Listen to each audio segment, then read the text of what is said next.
everyone and welcome on back to my channel. Today we are continuing with my Minecraft Archaeology series, where I build an archaeological site in Minecraft and talk to you all about how cool it is. Today we're going to be talking about Petra, which is the former capital of the Nabatean kingdom in what is now Jordan, from roughly the 3rd century BCE until it was captured by the Romans in 106 CE. But today is actually extra special because I had some help building this site. Pixlriffs and I built Al-Khazneh, or the Treasury at Petra, to serve as a backdrop for our panel discussion at the Third Annual ArchaeoGaming Conference this past weekend. If you missed the conference or maybe didn't hear about it until now, don't worry, I've already uploaded the videos to my YouTube channel and the link is in the description down below. Major thanks to Pixlriffs for chatting and for all the help building the Treasury at Petra. I also gave a solo talk about using Minecraft as a medium for archaeological education at that conference, like I do with my channel, and if you're interested in that, the link is also in the description down below.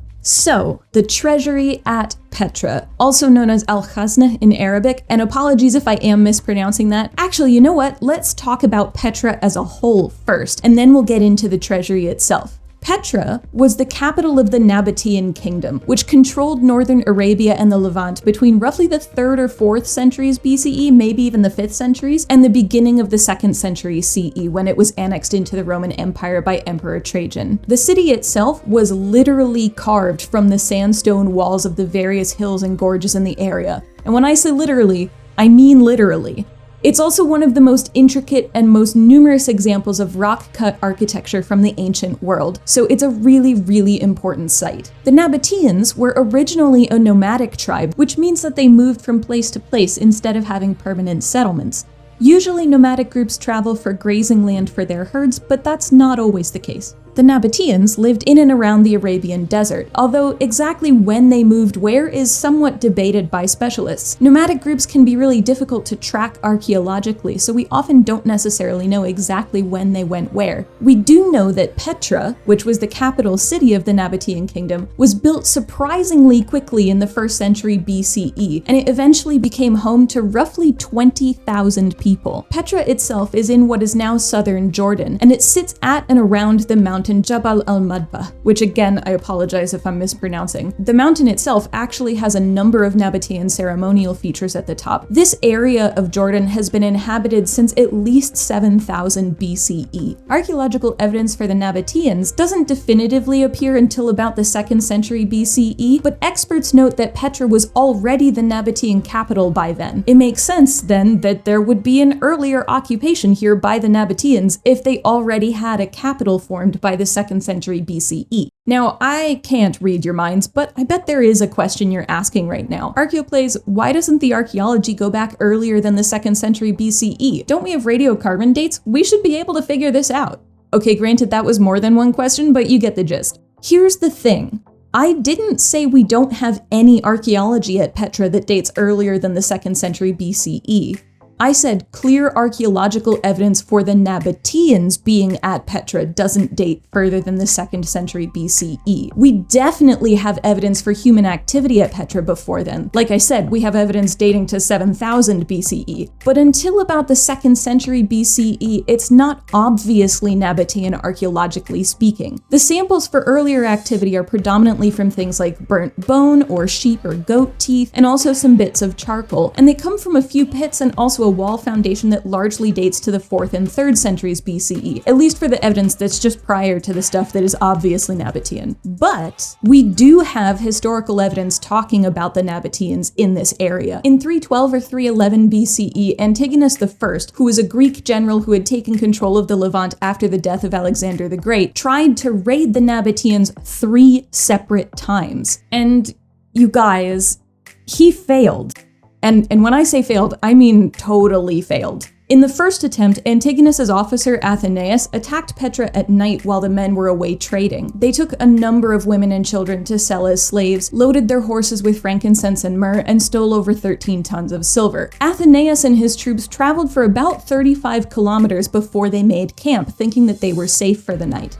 But the Nabateans were nomads, and some of them spotted the massive group of Roman troops, and so the Nabateans sent an 8 4,000 camel cavalry force to the camp and returned the favor of attacking at night, this time with javelins. Historical texts say that all 4,000 of Athenaeus' foot soldiers were killed, and of the 600 horsemen, only about 50 escaped, and most of them were wounded. The captured Nabateans were freed and the goods returned safely less than 24 hours after they had been taken originally. Antigonus I's other attempts to raid the Nabateans didn't go much better, and he eventually gave up. So between the archaeology and the historical sources, we know the Nabateans lived at and around Petra at least as early as the 4th century CE, and it actually served as the Nabatean capital for several centuries. Petra as a city is important because it sits at the crossroads between major trade routes leading to Gaza in the west, Bosra and Damascus in the north, Aqaba and the Red Sea to the south, and all the way to the Persian Gulf in the east. One of these major trade routes was the Incense trade route, which was a major network of trade focusing on incense and spices that spanned the Mediterranean, northern Africa, the Levant, the Arabian Peninsula, India, and actually probably went even further east into places like Southeast Asia. People could enter Petra via the Sik, which is a long, narrow gorge that winds for 1.2 kilometers or 3/4 of a mile before ending at the Treasury, or Al-Khazneh.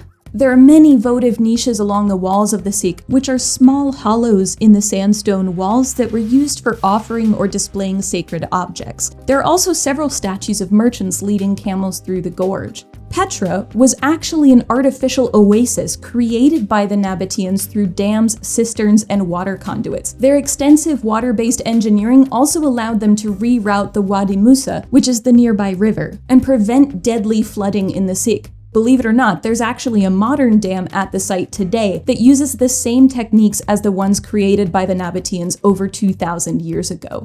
The treasury itself is actually probably not a treasury at all. It was built in the early 1st century CE as a mausoleum or burial place for King Aretas IV, who ruled from about 9 BCE to about 40 CE. It's called the treasury because of the large urn at the top, which local rumors say contain riches inside.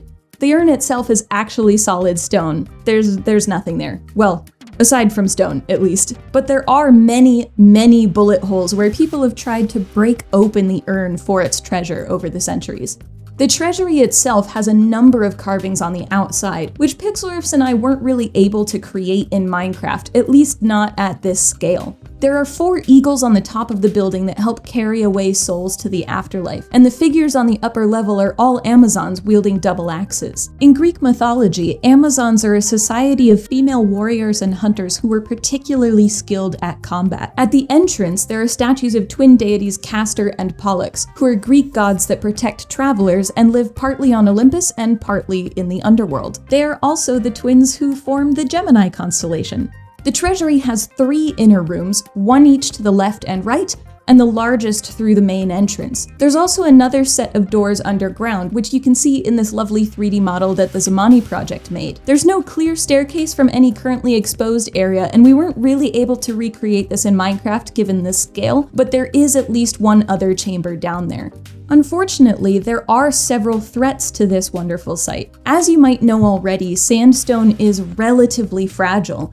It erodes easily in water or wind, but it also erodes through touch.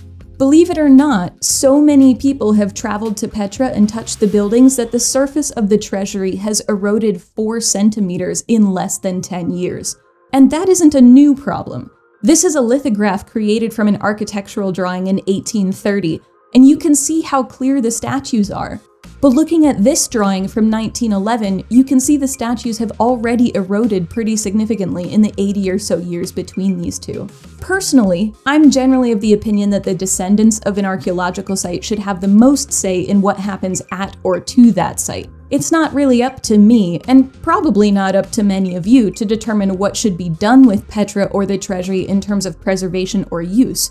But it is up to all of us to make sure that when we visit these sites, whether it's Petra or somewhere else, that we are following the wishes of the people who keep them. So please, if you go to this site or any others, follow the guidance of the staff who are there and any signs you might see. It's not only beneficial for your own health and well-being, it also helps the people around you, and it helps the site itself. Also, if you don't live in or near Jordan, but you would like to explore the site anyway, you can either grab the world download for our Minecraft build of the Treasury itself, or you can head over to the Zamani Project's website and check out the amazing 3D models they have for the Treasury, the Seek leading up to it, and many of the other temples around the site.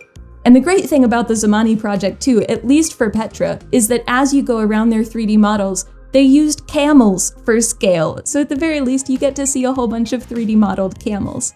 And that's it for Petra. There is a whole lot more archaeology that I didn't get into for each of the building complexes at this site, so if you're interested, I definitely recommend checking out the Visit Petra website. All of those links, the World Download, the Zamani project, and the Visit Petra website are all in the description down below. If you enjoyed this video, please feel free to like, comment, and subscribe down below, and if you're enjoying this series, feel free to hit that notification bell so that you can be among the first to know when I upload a new episode. That's all from me for today. Thank you all for tuning in, and I hope you have a great rest of your day. Bye!